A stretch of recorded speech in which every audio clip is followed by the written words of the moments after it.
एक समय की बात है। एक गांव में एक बच्चा था जिसका नाम राजू था। राजू की माँ बहुत ही समझदार और सच्ची थी।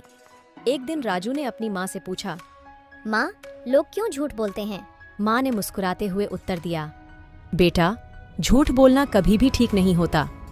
झूठ बोलने से एक तो व्यक्ति का सम्मान कहीं न कहीं खो जाता है और दूसरा, झूठ बोलकर हम खुद को भी अपनी नैतिकता से दूर करते हैं। राजू ने पूछा, लेकिन माँ, क्या कभी कभी झूठ बोलना जरूरी नहीं होता? रामू की माँ ने मुस्कुराते हुए उत्तर दिया, बेटा, सच्चाई हमारे जीवन में अगर एक अहम अंग है तो वही है। सच्चाई के बिना हम खुद को और दूसरों को धोखा देते हैं।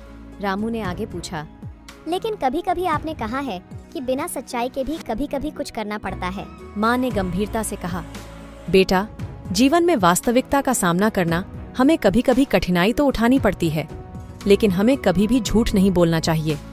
झूठ बोलकर हम अपनी नैतिकता को खो देते हैं। रामू ने अपनी माँ के उपदेश को ध्यान में रखते हुए उसने सच्चाई और नेकी की राह अपनाई। उसकी माँ की सच्चाई और नेकी की शिक्षा ने उसे जीवन में सफलता, सम्मान पाने में मदद की। इस कहानी से हमें यह सीखने को मिलता है कि माता पिता की नसीहत को समझना और उस पर चलना हमारे जीवन में कितना महत्वपूर्ण है। अपनी माँ की बातों को सुनना और उनका समर्थन करना हमें सही दिशा में ले जाता है।